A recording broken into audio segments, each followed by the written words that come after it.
இனருக்கு இன்று எனக்கு பேச வாய்ப்பளித்ததற்கு முதலில் என் நன்றியை தெரிவித்துக் கொள்கிறேன். இந்த மாதம் ஜூலை 15ஆம் நாள் நம் பெருந்தலைவர் காமராஜருடைய பிறந்த நாள் வருகிறது. அதையொட்டி இன்று காமராஜரை பேச தலைப்பாக எடுத்திருக்கிறேன். விருதுபட்டி சிங்கம் என்ற தலைப்பில் காமராஜரை தலைப்பாக எடுத்திருக்கிறேன். எதுவும் குற்றம் குறை இருந்தால் எனக்கு மன்னித்து பொறுத்து கொள்ளுமாறு கேட்டுக்கொள்கிறேன்.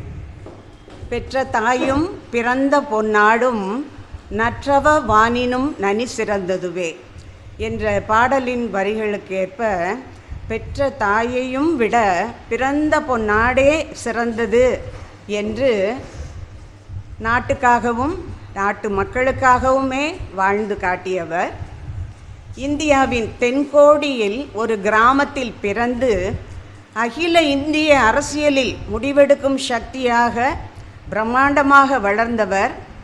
தென்னாட்டு காந்தி என்று போற்றப்பட்டவர் நம் பெருந்தலைவர் காமராஜர். இவரை போர் ஒரு தலைவர் இவருக்கு முன்னும் இல்லை இவருக்கு பின்னும் இல்லை என்று சொல்லும் அளவுக்கு நேர்மை, எளிமை, தியாகம் போன்ற நற்பண்புகளுக்கு இலக்கணமாக திகழ்ந்தவர். காட்டுக்கு அரசன் என்று சிங்கத்துக்கு யாரும் மகுடாபிஷேகம் செய்வதில்லை.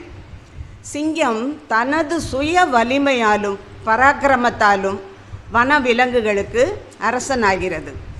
அதுபோல நம் காமராஜருக்கும் பணபலம் இல்லை, சமூக பின்புலம் இல்லை, பொருளாதார பின்புலம் இல்லை, அரசியல் பின்புலம் இல்லை. அவர் தனது முயற்சியாலும் நேர்மையாலும் தியாகத்தாலும் மட்டுமே உயர்ந்து தமிழ்நாட்டுக்கே மன்னனாக முடிசூட்டி கொண்டார். எளிய தென் தமிழ்நாட்டு கிராமத்தில் பிறப்பதோ பிற்படுத்தப்பட்ட ஜாதியில் உதிப்பதோ பெரிய கல்வி வசதி எதுவும் இல்லாமல் வளர்வதோ மேகம் போல் கருப்பாக இருப்பதோ தடையல்ல ஒரு தலைவனாக உயர என்று நாம் கண்முன்னே வாழ்ந்து காட்டியவர் பெருந்தலைவர் காமராஜர். நேர்மையின் நிறைகுடம், நிஜத்தின் உறைவிடம், தேசத்தை நேசிப்பதே இவரது சுவாசம் என்று அரசியலில் இருந்து பணத்தை சேமிக்காமல் மக்களின் நல்ல மனங்களை சேமித்த மக்கள் தலைவர் நம் காமராஜர். இந்தியாவின் தென்கிழக்கு பகுதி தமிழ்நாடு என்று அழைக்கப்படுகிறது. ஆனால் ஆங்கிலேயர் காலத்தில் இந்திய தென்பகுதி முழுவதும், அதாவது கேரளா, கர்நாடகா, ஆந்திரா, தமிழ்நாடு, இந்த பகுதிகள் முழுவதுமே சென்னை மாகாணம் என்று அழைக்கப்பட்டது. இந்த சென்னை மாகாணத்தில் ஒரு சிறிய கிராமத்தில், அதாவது விருதுபட்டி என்று அழைக்கப்பட்ட அந்த ஊர் காஷ்மீரிலிருந்து கன்னியாகுமரி செல்லும் NH7 என்ற தேசிய நெடுஞ்சாலையில் விருதுபட்டி கிராமம் அமைந்துள்ளது. இது வடக்கில், இந்தியாவுக்கு வடக்கில் ஓர் இமயமலை இருக்கிறது. தெற்கிலும் ஓர் இமயமலை இல்லையே என்பதால் தான் பாரத தாய் காமராஜரை விருதுபட்டியில் பிறக்க வைத்தாள். இப்படிப்பட்ட உத்தமரை இந்த உலகுக்கு விருதாக வழங்கிய அந்த விருதுபட்டியின் வரலாற்றினை கொஞ்சம் பார்க்கலாம். விருதுபட்டியில் ஊருக்கு நடுவே ஒரு தெப்பக்குளம் அமைந்துள்ளது. அன்றும் இன்றும் அதுதான் நகரின் மைய பகுதியாக விளங்குகிறது. 3 ஆழமான கட்டுமானத்தோடு கூடிய கிணறுகள் இந்த தெப்பக்குளத்தில் இருக்கின்றன. விருதுபட்டி ஒரு சிறந்த வியாபார ஸ்தலமாக விளங்குகிறது. அதனால் ஆங்கிலேயர்கள் ரயில் சரக்கு இறக்கும் நிலையத்தை இந்த ஊரில் மிக பெரியதாக அமைத்திருந்தார்கள். இந்த ஊர் வியாபாரிகள் அதிகம் உள்ள ஊர் என்பதால் ஆங்கிலேய அரசை அண்டி வாழுங்கிறார்கள் விருதுபட்டி வியாபாரிகள். அதனால் ஆங்கில அரசுக்கு ஆதரவாக அவர்கள் இருந்தார்கள். தமிழகத்தின் பல பகுதிகளிலும் இருந்து பலவிதமான மக்கள் இந்த ஊரில் வாழ்ந்தாலும் ஜாதி சமய வேறுபாடின்றி ஒற்றுமையோடு வாழ்ந்து வந்தார்கள். மேலும் தெய்வ பக்தி நிறைந்தவர்களாகவும் இருந்தார்கள். ஜாதி சமய சம்பிரதாயங்களுடனான வாழ்க்கையை அவர்கள் நடத்தி வந்தார்கள். 16,000 பேர் மக்கள் தொகையை கொண்ட ஊராக இருந்தது. இந்த ஊரில் நாடார் இன மக்களால் மாரியம்மன் கோவில், சுப்பிரமணிய சுவாமி கோவில், வேலுகந்தம்மன் கோவில் என்று 3 கோவில்கள் கட்டப்பட்டன. இந்த 3 கோயில்களின் நடுவே பொட்டல் என்று அழைக்கப்படும் தேசபந்து மைதானம் அமைந்துள்ளது. இங்குதான் கோவில் திருவிழாக்களின் போது மண்டகாப்படி மற்றும் அரசியல் பொதுக்கூட்டங்கள், தேர்தல் பொதுக்கூட்டங்கள், மேடை பேச்சுகள் இவையெல்லாம் இங்கு தான் நடைபெறும். விருதுநகர் ஒரு சிறந்த வணிக தலமாக விளங்குகிறது. வடக்கிலிருந்து தானிய வகைகள் இந்த ஊருக்கு வந்து சுத்தம் செய்யப்பட்டு பிறகு அனைத்து ஊர்களுக்கும் செல்லும். மேலும் தானியங்கள், எண்ணெய் வகைகள் இந்த ஊரில்தான் விலை நிர்ணயம் செய்யப்படுகின்றன. விளைச்சல் இல்லை என்றாலும் விலை நிர்ணயம் செய்கின்ற வியாபார ஸ்தலமாக விருதுநகர் விளங்குகிறது. 1985 விருதுநகரை தலைமையாக கொண்டு தனி மாவட்டமாக செயல்பட்டது. முதலில் காமராஜ் மாவட்டம் என்றும் பிறகு 1997 விருதுநகர் மாவட்டம் என்றும் பெயர் இட்டு அழைக்கப்பட்டது. அந்த ஊரில் காமராஜரின் தாத்தா, அவர் பெயர் சுலோச்சன நாடார். அவர் அந்த ஊருக்கு நாட்டாண்மைக்காரர், சிறந்த பக்திமான். அவருடைய பெயராலேயே சுலோச்சன நாடார் தெரு என்று அந்த தெருவுக்கு பெயர், அவர்கள் குடியிருக்கும் தெருவுக்கு பெயர் இன்றைக்கும் அதே பெயராலேயே அழைக்கப்படுகிறது. அவருடைய தங்கை பார்வதி அம்மாள், அவங்க தான் நம்ம காமராஜருடைய ஐயாம்மா. ஐயாப்பா சின்னப்ப நாடார். இந்த பார்வதி அம்மாள் சின்னப்ப நாடார் தம்பதிகளுக்கு வெகு நாட்களாக குழந்தை இல்லை. அவர் அந்த ஐயப்பா ஜோதிடம் பார்ப்பதில் நல்ல திறமை பெற்றவராக இருக்கிறார். ராமாயணம் மகாபாரத கதைகளை இவர் படிக்க ஊர் மக்கள் எல்லோரும் கேட்டு மகிழ்வார்கள். அப்படிப்பட்ட ஒரு நல்ல குடும்பமாக இருந்தார்கள்.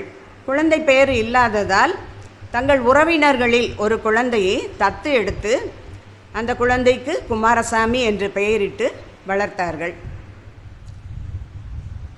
பார்வதி அம்மாள் சின்னப்ப நாடார் தம்பதிகளும் சுலோச்சன நாடார் தாய்மாமன் என்ற இதுலேயும் குமாரசாமி நன்கு பக்குவமாக வளர்க்கப்பட்டு வளர்ந்து பெரியவனாகிறான். குமாரசாமிக்கு ஒரு தேங்காய் கடை வைத்து கொடுக்கிறார்கள். அந்த வியாபாரத்தை நல்லபடியாக அவர் நடத்தி கொண்டு இருக்கிறார். அப்போது வளர்ந்து பெரியவனானதும் அவருக்கு திருமண வயது வந்தது. பார்வதி அம்மாள் தன்னுடைய அண்ணன் மகள் சிவகாமியை குமாரசாமிக்கு மணம் முடிக்க முடிவு செய்கிறார்கள். இப்போது திருமணத்துக்கு முதல் நாள் நிச்சயதார்த்தம். அப்போது அந்த காலத்தில் மின்சார விளக்கு, பெட்ரோமாக்ஸ் விளக்கு எதுவுமே இல்லாததுனால வெளிச்சத்துக்காக தீவெட்டிகள் தான் எடுத்து செல்வாங்களாம். அப்படி கூட்டத்தை பொறுத்து தீவெட்டிகளோட எண்ணிக்கை அதிகமாக இருக்கும். நாட்டாமை வீட்டு திருமணம் அல்லவா, அதனால் ஊரே திரண்டு வந்தது. பல்லக்கு ஊர்வலத்தோடு யானை, கோவில் யானை முன்னே வர 111 தீவெட்டிகள் உடன் வர திருமண வைபவங்கள் சிறப்பாக நடைபெற்றன. தான் உண்டு தன் வேலை உண்டு என்று இருந்த குமாரசாமிக்கு கணவனின் குணமறிந்து செயல்படும் நல்ல குணவதியாக சிவகாமி அம்மாள் அமைந்திருந்தார்கள். ஒரு தவ புதல்வனையே இந்த தமிழ்நாட்டுக்கு தந்த தம்பதிகள் அல்லவா இவர்கள் இருவரும்.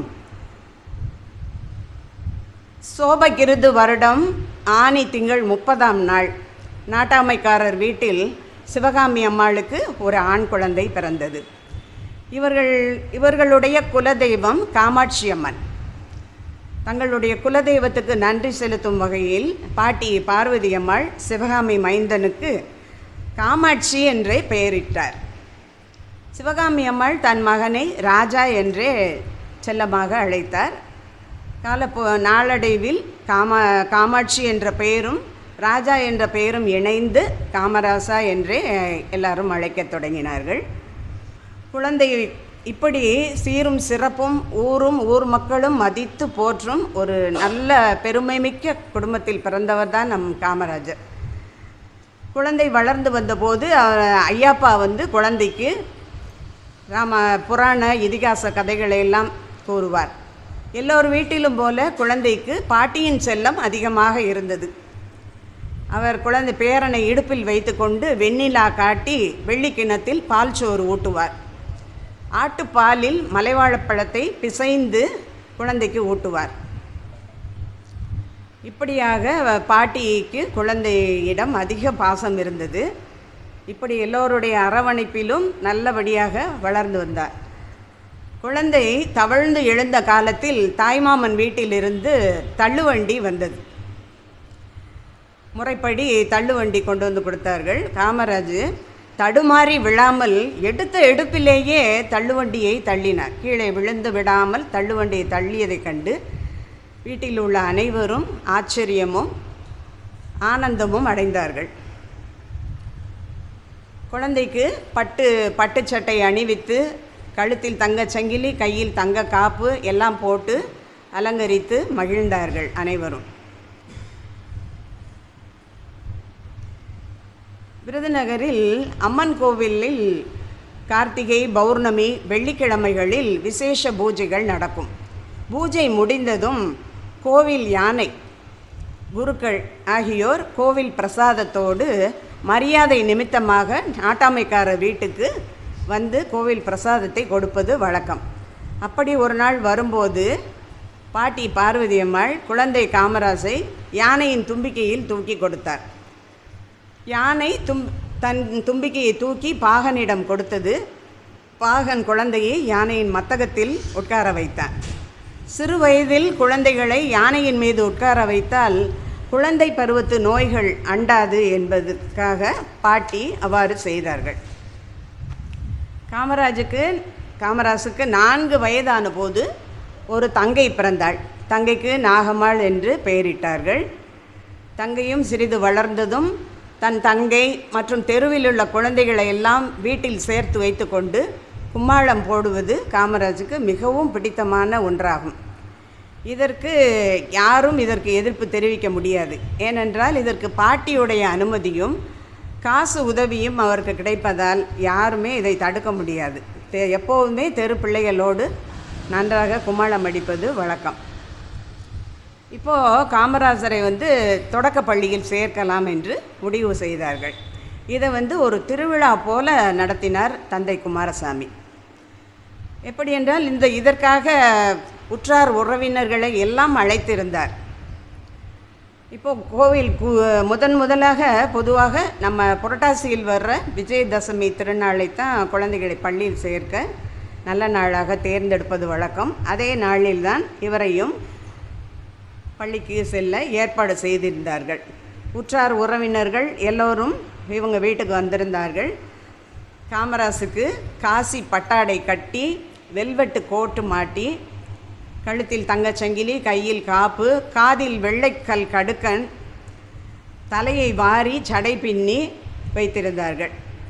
வைத்து பாட்டியும் தாயும் அலங்கரித்து மகிழ்ந்தார்கள். சிவகாமி அம்மாளுக்கு சகோதரர்கள் 2 பேர். மூத்த சகோதரர் கருப்பையா, இளையவர் காசி நாராயணன் என்று 2 பேர் இருந்தார்கள். இப்போது தாய்மாமா மூத்த தாய்மாமா குழந்தை காமராஜுவை தோளில் தூக்கி பவளமணி பல்லாக்கில் அமர வைத்தார்கள். அதற்கப்புறம்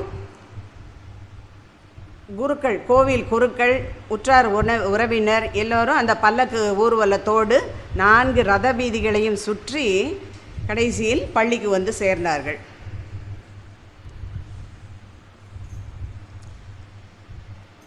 பனை குருத்தோலையில் வெள்ளி பிடி போட்ட எழுத்தாணியை தாய்மாமன் காமராஜு கையில் கொடுத்தார். வாத்தியார் பெயர் வேலாயுதம்னு வாத்தியாரோட பெயரான். அவர் பக்கத்தில் உட்கார வைக்கிறார்கள். இப்போது வாத்தியார் குழந்தையின் கையை பிடித்து அப்படியே அசைக்கிறாரு. அந்நியாரம் அப்படியே கெட்டி மேளம் முழங்குதான். பெண்கள் எல்லாம் குலவை போட்டார்களாம்.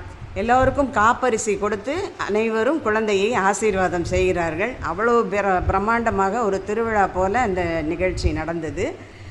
இப்போது மேலே தாளம் முழங்கையும் அப்போ வாத்தியார் கையை பிடிச்சி காமராஜ் வந்து முதலாக ஆ என்று எழுதினார். இப்போது அந்த பள்ளிக்கூடத்துக்கு பேர் வந்து ஏட்டு பள்ளிக்கூடம். முதல்ல அவரை சேர்த்தது வந்து ஏட்டு பள்ளிக்கூடம். ஏட்டு பள்ளிக்கூடம் அப்படின்னா வாத்தியார் வாயால் சொல்ல அதை கேட்டு மனப்பாடம் செய்வது தான் ஏட்டு பள்ளிக்கூடம். கொன்றை வேந்தன், ஆத்திச்சூடி, உலக நீதி, மூதுரை, நல்வழி இந்த மாதிரியான பாடல்களை எல்லாம் குழந்தைகளுக்கு சொல்லிக் கொடுப்பார்கள். தரையில் மணலை பரப்பி அதை சமப்படுத்தி அதில் எழுத்துக்களை எழுதி பழக வேண்டும். வாத்தியார் சொல்கிறபடி எழுதவில்லை என்றால் யார் வீட்டு பிள்ளைகள் இருந்தாலும் தண்டனை உண்டு. அப்போது இவர் தலையில் குட்டு வைப்பது, காதை பிடித்து திருகுவது போன்ற தண்டனைகள் காமராஜுக்கும் கிடைத்தன. இதை பார்த்து அவங்க பாட்டி பார்வதி பொறுக்க முடியாமல் வேறு பள்ளிக்கூடத்துக்கு மாற்றிவிட்டார்கள். அந்த பள்ளிக்கூடத்துக்கு பெயர் வந்து ஏனாதி நாயனார் வித்யாசாலா என்று அந்த பள்ளியின் பெயர். அந்த பள்ளியை திரு முருகையா என்பவர் நடத்தி வந்தார். அவர்தான் காமராஜுக்கு தமிழை நன்றாக எழுதவும் படிக்கவும் கற்றுக் கொடுத்தார். மேலும் விளையாட்டுகளில் நல்ல ஆர்வத்தை ஏற்படுத்தினார். காமராஜ் வந்து நல்ல ஒரு விளையாட்டு வீரர்னே சொல்லலாம். சடுகுடு விளையாடுறதில் அவருக்கு ரொம்ப ஆர்வம் அதிகம். அந்த சடுகுடு விளையாடும்போது மூச்சு பிடித்து பாடும் பாடலை நல்லா தம் பிடித்து மூச்சு பிடித்து பாடுவதில் ரொம்பவும் வல்லவனாக இருக்கார். அதுக்கப்புறம் நீச்சல் அடிக்கிறது, சொற்கடித்து மேலேருந்து கிணத்துக்குள்ளே குதித்து நீச்சல் அடிக்கிறதுலையும் ரொம்ப சிறந்து விளங்கினார். சிலம்பம் சுற்றுறது, இது நல்ல உடற்பயிற்சி கூடத்துக்கு போய் உடற்பயிற்சி செய்கிறது, இந்த மாதிரி நல்ல விளையாட்டு வீரராக இருந்திருக்காரு. இப்போ வந்து அடுத்ததாக பள்ளிக்கூடம் வேறு பள்ளிக்கூடம் மாற்றுறாங்க. அந்த பள்ளிக்கூடத்துக்கு பேர் வந்து பிடியரிசி பள்ளின்னு சொல்லி பேர். அதாவது இப்போது நம்ம விருதுநகர் போனீங்கன்னா எல்லாத்துக்குமே தெரியும், கேவிஎஸ் பள்ளின்னு சொல்லி நல்ல பெரிய பள்ளிக்கூடம் தான். அந்த பள்ளி தான் ஆரம்பத்தில் பிடியரிசி பள்ளி சத்திரிய வித்யாசாலான்னு வச்சுருந்தாங்க. அது வந்து 1888 தொடங்கப்பட்ட ஒரு இலவச பள்ளி தான். அந்த பள்ளிக்கூடத்தில் பிள்ளைகள் யாருக்குமே கட்டணம் கிடையாது, இலவச பள்ளி தான். இந்த பள்ளியை அவங்க எப்படி நடத்துகிறாங்க அப்படின்னா, இந்த பள்ளியை நடத்தியவர்கள் வந்து தங்களுடைய நண்பர்களோட மாதம் ஒரு முறை அல்லது வாரம் ஒரு முறை வீதிதோறும் சுற்றி வருவார்கள். அவர்கள் கையில் வந்து பானைகள் வச்சுருப்பாங்களாம். அந்த பானையில் மக்கள் தங்கள் வீடுகளில் இருக்கும் அரிசி பருப்பு வகைகளை தங்கள் கைகளால் அள்ளி அள்ளி அந்த பானைகளில் போடுவார்கள். அரிசி பானையில் அரிசி, பருப்பு பானையில் பருப்பு, இப்படி போட்டாங்கன்னா அது நிறையுமா. இந்த பிடி அரிசியை வச்சு தான் ஆசிரியர்களுக்கு சம்பளம் கொடுத்தாங்க. பிள்ளைகளுக்கு ஃபீஸ் கிடையாது, சொல்லிக் கொடுக்குற ஆசிரியர்களுக்கு இந்த பிடி அரிசியை வச்சு தான் ஆசிரியர்களுக்கே சம்பளம் கொடுக்குறாங்க. அதனால் இவங்க இப்படி வீதி வீதியாக சுற்றி வந்து பிடியரிசியை வாங்கி பள்ளிக்கூடம் நடத்தினால பிடியரிசி பள்ளின்னு சொல்லி அந்த பள்ளிக்கூடத்துக்கு பேர். நான் வந்து என்னுடைய சொந்த ஊர் வந்து விருதுநகர் தான், அதனால் அதை நானும் பெருமையாக சொல்லிக்கிறேன். அந்த ஸ்கூல் பனியனில் அந்த சின்னம்மா கூட அந்த பிடி அரிசி கையிலேருந்து இப்படி அரிசி விழுற மாதிரி தான் பள்ளியின் சின்னமாகவும் இந்த பிடியரிசியை அமைந்திருக்கிறது. இப்போது அந்த பள்ளி வந்து கேவிஎஸ் பள்ளியாக நூற்றாண்டையும் தாண்டி கல்வி சேவையில் ஈடுபட்டு இருக்கிறது. காமராஜ் வந்து பள்ளிக்கு போவதில் நல்ல ஆர்வமும் மிகுந்த அக்கறையோடையும் பள்ளிக்கு போய் வர்றாரு. பள்ளி படிப்பு போக ப்ரைவேட்டு டியூஷனுக்கும் அவருடைய அப்பா ஏற்பாடு செய்திருந்தார்கள். இது இப்படி இருக்க காமராஜுக்கு 6 வயது தான் நிரம்பி இருக்குது. அப்போது அவருடைய தந்தை வந்து திடீரென உடல் நலம் சரியில்லாமல் காலமானார். அப்போது அந்த குடும்பமே ஸ்தம்பித்து போய் நிற்கிறது. காமராஜும் அந்த தங்கை நாகம்மாளும் தான் அந்த குடும்பத்துக்கு செல்வங்கள். அவங்க அம்மா வந்து சிவகாமி அம்மாள் ரொம்பவும் கலங்கி போய் நிற்கிறாங்க. இந்த செல்வங்களை, இந்த குடும்பத்து செல்வங்களை எப்படியாவது கண்கலங்காமல் வளர்த்து ஆளாக்க வேண்டும் என்ற பொறுப்பு பாட்டிக்கும் தாய்க்கும் ஏற்பட்டது. காமராஜை வந்து அவங்க நினைக்கிறாங்க, அவங்க அப்பாவை போல் கல்லாப்பட்டி முன்னால் உட்காந்து கால் மேலே கால் போட்டுக்கிட்டு வியாபாரம் செய்ய வைக்கணும் அப்படின்னு அம்மா நினைக்கிறாங்க. தங்கை நாகம்மாளை ஒரு நல்ல இடத்துல குடித்தனமுமா ஏற்பாடு பண்ணணும் அப்படின்னு இந்த 2 ஆசைகளும் அவங்க மனசில் வச்சு குழந்தைகளை வளர்த்துட்டு வர்றாங்க. இப்படி கஷ்டப்பட்டு பாட்டியும் தாயும் சேர்ந்து தான் அந்த முயற்சியில் இருக்காங்க. இப்படி இருக்க கொஞ்ச நாள்லேயே அந்த சிவகாமி அம்மாவுடைய இவர் அந்த நாட்டாமைக்காரர் சுலோச்சன நாடார் அவரும் வந்து காலமாயிடுறார். இடிமேல் இடி விழுந்தாற் போல் அடுத்தடுத்து அவங்களுக்கு இந்த மாதிரியான இது நடந்துருச்சு. உடனே என்ன செய்கிறதுனே தெரியாமல் இருக்காங்க. இவருடைய சிவகாமி அம்மாவுடைய மூத்த சகோதரர் கருப்பையா வந்து இப்போது நாட்டாமைக்காரர் பதவியில் பொறுப்பேற்றிருக்காரு. தங்கையோட குடும்ப பொறுப்பையும் அவரே ஏற்று கவனிச்சிட்டு வர்றார். அவர் சொல்கிறார், தங்கச்சியை சமாதானம் பண்ணுறதுக்காக, இதோ பார் சிவகாமி, நம்ம காமராசு வளர்ந்து பெரியவனானதும் நல்ல வியாபாரம் செஞ்சு நம்மெல்லாம் பார்த்து பூரிக்கும்படி பெரிய ஆளாக வருவான், நீ கவலைப்படாத அப்படின்னு தங்கைக்கு ஆறுதல் சொல்கிறாங்க. சரி அண்ணாச்சின்னு அவங்க மேலுக்கு சொன்னாலும் உள்ளுக்குள்ளே அவங்க இந்த பிள்ளைங்களை எப்படி கண்கலங்காமல் வளர்க்குறது, பிள்ளைங்களை வளர்த்து படிக்க வைக்கணும், ஆளாக்கணும் அப்படிங்கிற கவலை வந்து அவங்க மனசில் ஓடிக்கிட்டே இருக்குது. அப்போது அவங்க ஒரு முடிவுக்கு வர்றாங்க. தான் அணிந்திருந்த நகைகளை எல்லாம் விற்க ஏற்பாடு செய்கிறார்கள். அப்போது அதில் வந்து 3000 ரூபாய் பணம் கிடச்சதான் அவங்களுக்கு. அந்த 3000 ரூபாயை தன் அண்ணன் மூலமாக நம்பிக்கையான ஒருவர்கிட்ட ஒரு வட்டிக்கு கொடுத்து மாதம் 30 ரூபாய் அதில் கிடச்சதான். அந்த 30 ரூபாயை வச்சு தான் அப்போது வந்து 30 ரூபானாலே அது பெரிய தொகையாக இருந்திருக்கு. அந்த 30 ரூபாயை வைத்து தான் குழந்தைகளை எதுவும் கஷ்டம் தெரியாமல் வளர்த்து வர்றாங்க. இப்போ மாமா வீட்டில் 2 ஆண் குழந்தைகளும் ஒரு பெண் குழந்தையும் இருக்காங்க. பக்கத்தில் தான் வீடு. அதனால் 2 வீட்டு குழந்தைகள் எல்லாம் சந்தோஷமாக அவங்க எப்போவுமே ஆடி பாடி சந்தோஷமாக இருக்காங்க. இப்போது அந்த தேசபந்து மைதானங்கிறது அது வழியாக தான் காமராஜ் வந்து பள்ளிக்கூடத்துக்கு தினம் போகணும். போகிறப்ப எல்லாம் அங்கே ஏதாவது கூட்டம் நடந்தால் நின்று கவனிச்சிக்கிட்டே இருப்பானான். அப்போ ஒரு நாள் வந்து அங்கே வந்து ஒரு போஸ்டர் ஒன்று ஒட்டி இருக்குது. ஏதோ அரசியல் சம்மந்தப்பட்ட ஒரு சுவரொட்டி ஒட்டி இருக்குது. அந்த காலத்தில் வந்து எல்லாருக்குமே படிக்க தெரியாது, ஒரு சிலர் தான் படித்தவங்களாக இருப்பாங்க. அப்போ யாராவது ஒரு ஆள் வந்து அதில் என்ன எழுதியிருக்குன்னு சத்தம் போட்டு படிப்பாங்களாம். மற்றவங்க எல்லாம் நின்று கேட்டுக்கிட்டு இருப்பாங்க. அப்போ காமராஜுமே நின்று வந்து அந்த இதை கேட்டுக்கிட்டு இருக்கான், என்ன போஸ்டரில் ஒட்டி இருக்குங்கிறத கேட்டுக்கிட்டு இருக்கிறப்போ திடீர்னு பூட்ஸ் காலோட போலீஸ்காரங்க அந்த இடத்துக்கு வந்துட்டாங்க. தும்முன்னு ஓடி வர்றாங்க. அவங்க வர்றதை பார்க்கையும் தீக்குச்சி ஆட்கள் வந்து விட்டார்கள் என்று சொல்லிக்கொண்டே இந்த படித்து கொண்டிருந்தவர்கள் கேட்டுக்கொண்டிருந்தவர்கள் எல்லாரும் கலைஞ்சி ஓடுறாங்க. தீக்குச்சி ஆட்கள்னு ஏன் சொல்கிறாங்க அப்படின்னா, அந்த காலத்தில் வந்து ஜப்பான் சுவிட்சர்லாந்தில் இருந்து தான் தீப்பெட்டி இந்தியாவுக்கு வந்ததான். அதனால் தீக்குச்சியோட நிறம் வெள்ளை, தலைப்பகுதி சிவப்பாக இருக்கும். அதே மாதிரி போலீஸ்காரங்களுக்கும் உடுப்பு வெள்ளை, தலையில் தொப்பி வந்து சிவப்பாக இருக்கிறனால அவங்கள கிண்டல் பண்ணுறதுக்காக தீக்குச்சிக்காரங்க அப்படின்னு சொல்லி கிண்டல் பண்ணுவாங்களாம். அப்போது அவங்க வந்து இந்த சுவரொட்டியெல்லாம் கிழித்து எரிஞ்சிடுறாங்க. அந்த இடத்துல ஆளுகளே இல்லாமல் எல்லோரும் கலைஞ்சி போயிடுறாங்க. இப்போது காமராஜ் வந்து எப்போவுமே தனியாகவே சின்ன பிள்ளையில் இருக்க மாட்டாங்க. எப்போவுமே அவரை சுற்றி 5-6 நண்பர்களோடு தான் இருப்பாப்லையாம். பள்ளிக்கூடத்துக்கு போனாலும் மாலையில் வீடு திரும்பினாலும் எங்கேயாவது வீட்டில் வந்து சும்மாவே இருக்கிறது இல்லை, நண்பர்களோட ஊர் சுற்றுறக்கே போயிடுவாப்லையாம். அப்போது எதையாவது ஒரு தலைப்பு எடுத்துக்கிட்டு அதை பற்றி விவாதம் பண்ணிக்கிட்டே இருக்கிறது வந்து காமராஜருடைய வழக்கம். இப்போ அந்த ஊரில் இருக்கிற இந்த வெயிலுந்தம்மன் கோவில் மண்டபத்தில் எப்போவுமே யானைக்குன்னு ஒரு பெரிய இடம் வந்து இருக்கும். அந்த மண்டபத்தில் யானை எப்போவுமே கட்டப்பட்டிருக்கும்.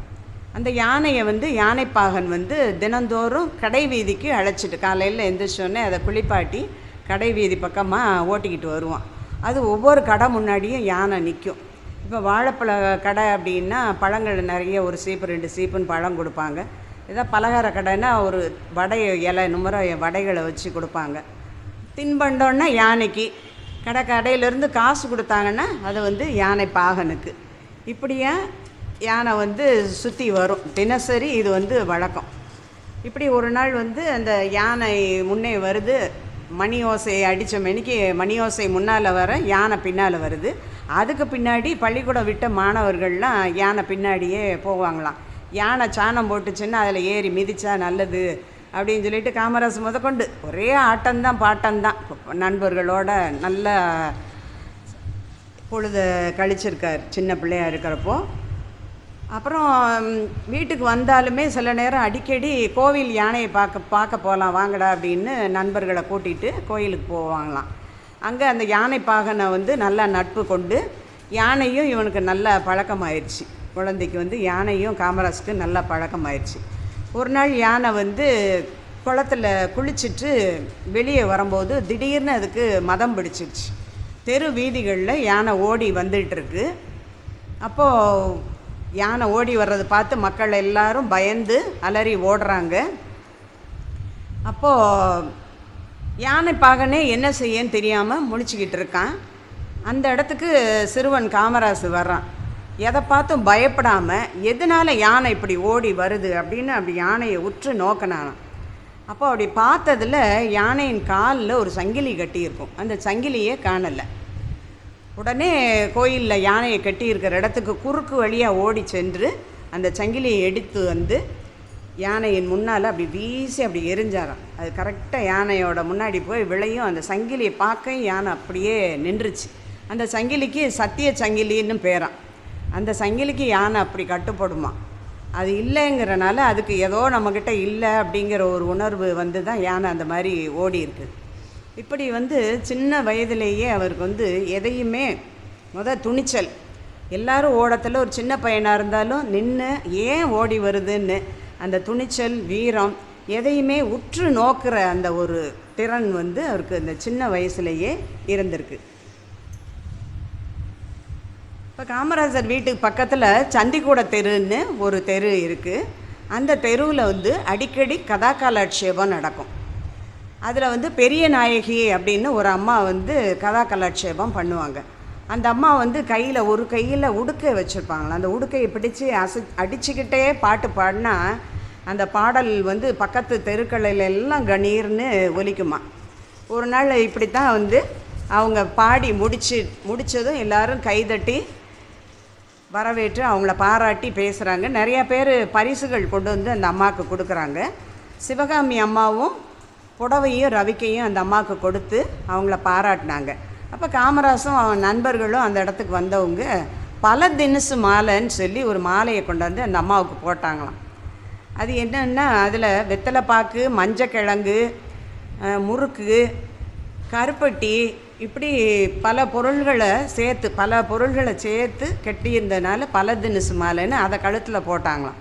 இப்போ சிவகாமி அம்மாள் பார்த்துட்டு ஏண்டா இப்படி செஞ்சேன், இதை போய் மாலையாக போட்டிருக்கியேன்னு அம்மா கேட்டதுக்கு அவங்களுக்கு என்னென்னலாம் பிடிக்குமோ அதையெல்லாம் நான் மாலையாக கட்டி போட்டேம்மா, இது தப்பா அப்படின்னு அம்மாக்கிட்ட கேட்குறாரு. அப்போ அப்படி கேட்டுக்கிட்டு இருக்கும்போதே அந்த அம்மா வந்து அந்த மாலையை பார்த்தா ரொம்ப சந்தோஷப்பட்டு அவங்க வந்து பாட ஆரம்பிச்சிட்டாங்க. அவங்க பாடல் கணீர்னு சத்தம் கேட்குது. என்ன பாடுறாங்கன்னா, என்ன போல கருப்பு, அந்த அம்மாவும் கருப்பான், காமராசும் கருப்பான், என்ன போல கருப்பு, நெத்தியில் சந்தன காப்பு, எங்கே காமராசா நாட்டை ஆழ்வான் ராசா அப்படின்னு சொல்லி அந்த அம்மா ஒரு இது சொன்ன மாதிரி, ஒரு ஜோசியம் சொன்ன மாதிரி பாடுறாங்க. அது பேர் சுயம் பாடி வாழ்த்துறதுன்னு பேரான். அப்படி அவங்க சுயம் பாடி வாழ்த்தையும் எல்லாரும் அதை கேட்டுட்டு கைதட்டி வரவேற்றாங்களாம். தீர்க்கதரிசி மாதிரி அந்த அம்மா வந்து அப்படி அந்த சின்ன வயசுலேயே காமராஜர் சொல்லியிருக்காங்க. ஒரு தடவை பள்ளி ஆண்டு விழாவில் மார்க்கண்டையன் நாடகம் நடந்துச்சான். அதில் வந்து சிவன் வேடம் போட்டு காமராஜர் நடிச்சிருந்தேன். அதை வந்து ரொம்ப நடிப்பு வந்து ரொம்ப நல்லா இருந்ததுன்னு எல்லோரும் பாராட்டுறாங்க. இவர் படித்த ஸ்கூல் வந்து இப்போ 6ஆம் வகுப்புக்கு வந்துட்டார். 6ஆம் வகுப்பில் தமிழ் பாடம் தவிர மற்ற எல்லாமே ஆங்கிலத்தில் தான் படிக்கணும். ஆங்கிலத்தில் இருக்க நல்ல அந்த சின்ன வயசுலேயே நல்ல ஆர்வமும் நல்ல திறமையும் இருக்குது.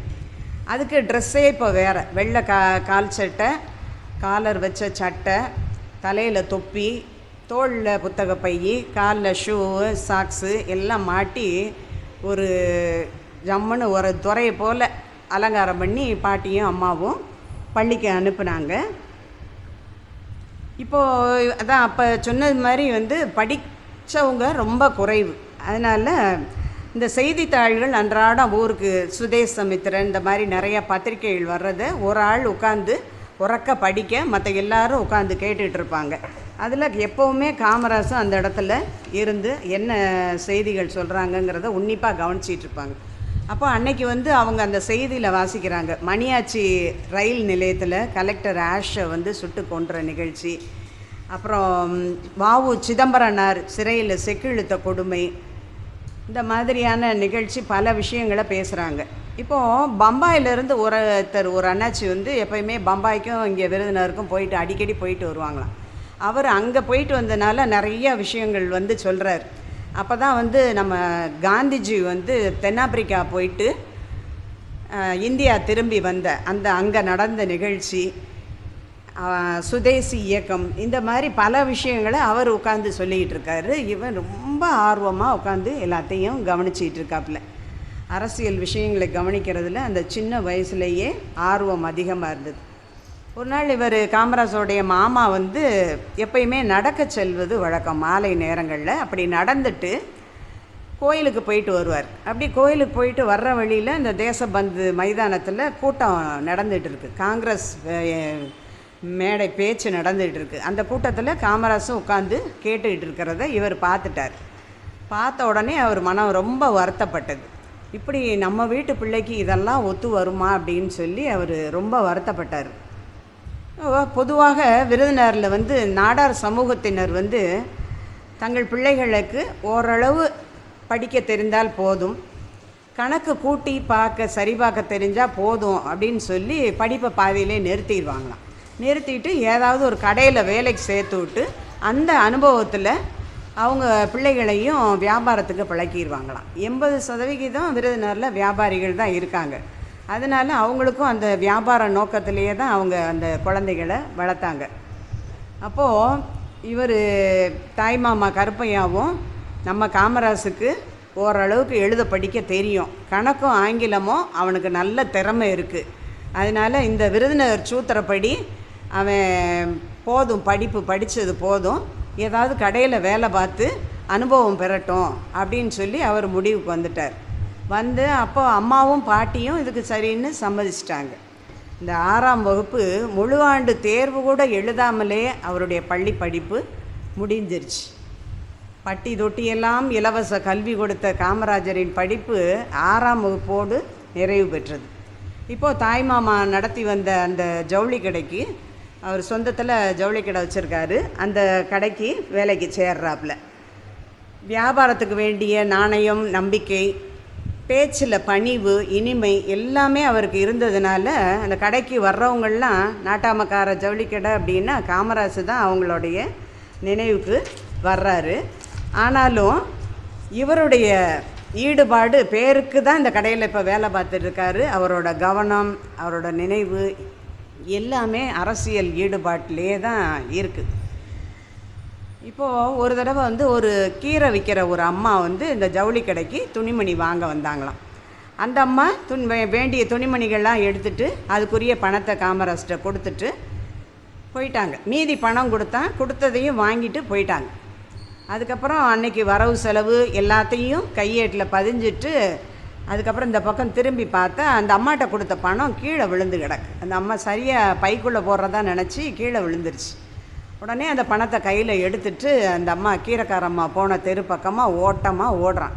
அதுக்குள்ளே அவங்க ஒரு 2 தெரு தள்ளி போயிட்டாங்க.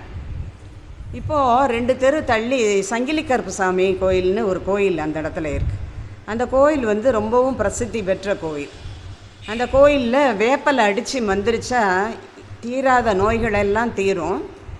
மற்றும் பங்குனி பொங்கலோட அக்னி சட்டி எடுக்கிறவங்களாம் இந்த கோயிலுக்கு வந்து தான் அக்னி வளர்ப்பாங்க. மற்ற சட்டிகள் எல்லாமே இந்த கோயிலுக்கு வந்து சங்கிலி கருப்பசாமியை வணங்கிட்டு தான் அடுத்தது மாரியம்மன் கோயிலுக்கு போவாங்க. அவ்வளோ ஒரு பிரசித்தி வாய்ந்த கோயில். அந்த கோயில் பக்கத்தில் இப்போ அந்த அம்மா நின்றுட்டு இருந்தாங்க. இவன் வேகமாக ஓடையும் அந்த அம்மா, என்னப்பா தம்பி இப்படி விறுவிறுக்க ஓடி வர்றியே, என்ன விஷயம் அப்படின்னோடனே, நான் உங்கள்கிட்ட மீதி பணம் கொடுத்தேன்ல, அது உங்கள் பையில் இருக்கான்னு பாருங்கள் அப்படின்னோடனே அந்த அம்மா பையை பார்த்துட்டு, இல்லை சாமி குறையுது பணம் அப்படின்னு சொன்னாங்க. இந்தாங்க உங்கள் பணம் அப்படின்னு சொல்லி கொடுக்குறான். கொடுத்தோடனே நீங்கள் பையில் போடுறதா நினச்சி கீழே தவற விட்டுட்டீங்க, அதான் உங்கள்கிட்ட கொடுக்குறக்காக வந்தேன் அப்படின்னு சொல்லியும் அந்த அம்மா காமராஜை பார்த்து அப்படி ஆச்சரியப்பட்டாங்க. நாட்டாமக்கார பிள்ளை வீட்டு பிள்ளைன்னா பிள்ளை தான் அப்படின்னு சொல்லிட்டு அந்த சாமியை பார்த்து வேண்டுறாங்க. சங்கிலி கருப்பசாமி இந்த ராசாவுக்கு நீ என்றைக்கும் துணை இருக்கணும், அவன் நல்லா இருக்கணும், வளர்ந்து பெரியவனாகி எல்லாருக்கும் உதவி செய்கிற மனப்பான்மை இந்த பையனுக்கு இருக்குது, நீ தான் இந்த பையனுக்கு என்றைக்கும் இந்த பிள்ளைக்கு துணை இருக்கணும், சங்கிலி கருப்பசாமின்னு சத்தம் போட்டு சாமிகிட்ட வேண்டுறாங்க. இப்படியே பல பெரியவர்களுடைய ஆசி சிறு குழந்தையாக இருக்கிறப்பவே காமராஜுக்கு கிடச்சிருக்கு.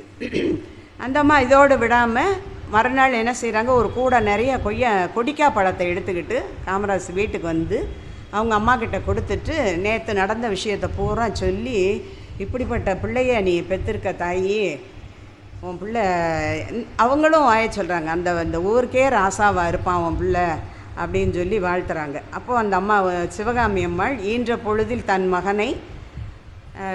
பொழுதில் பெரிதுவக்கும் தன் மகனை சான்றோன் என கேட்ட தாயின்ன மாதிரி சிவகாமி அம்மாள் தன் மகனை எண்ணி ரொம்ப பூரிப்படைஞ்சாங்க. எதிர்காலத்தில் நம்ம பிள்ளை நல்லா பெரிய வியாபாரியாக நல்லா பெரிய ஆளாக வருவான் அப்படின்னு சொல்லி பாட்டியும் அம்மாவும் கனவுல மிதக்கிறாங்க. இது வெறும் கனவு தாங்கிறது அவங்களுக்கே தெரியாது. இன்னும் ஒரே ஒரு சம்பவம் இவர் சிறு வயதில் நடந்தது. இந்த சிப்பிப்பாறைன்னு சொல்லி ஒரு ஊரான், சாத்தூர் பக்கத்தில். அந்த ஊரில் வெள்ளையத்தேவன் சொல்லி ஒருத்தன் வழிப்பறி திருட்டு இது செய்கிறதுல எல்லாம் ரொம்ப கில்லாடியாக இருக்கான். பல ஊர்களில் அவன் இந்த மாதிரி திருட்டு செஞ்சுட்டு ஆனால் போலீஸில் மாட்டாமல் டேக்கா கொடுத்துக்கிட்டே தலைமறைவாக இருக்கான். அவன் இப்போது விருதுநருக்குள்ளே ஒளிஞ்சிருக்கிறதாக போலீஸுக்கு தகவல் வந்திருக்கு. இதை காமராஜோடைய நண்பர்களுக்கும் தெரிய வந்தது.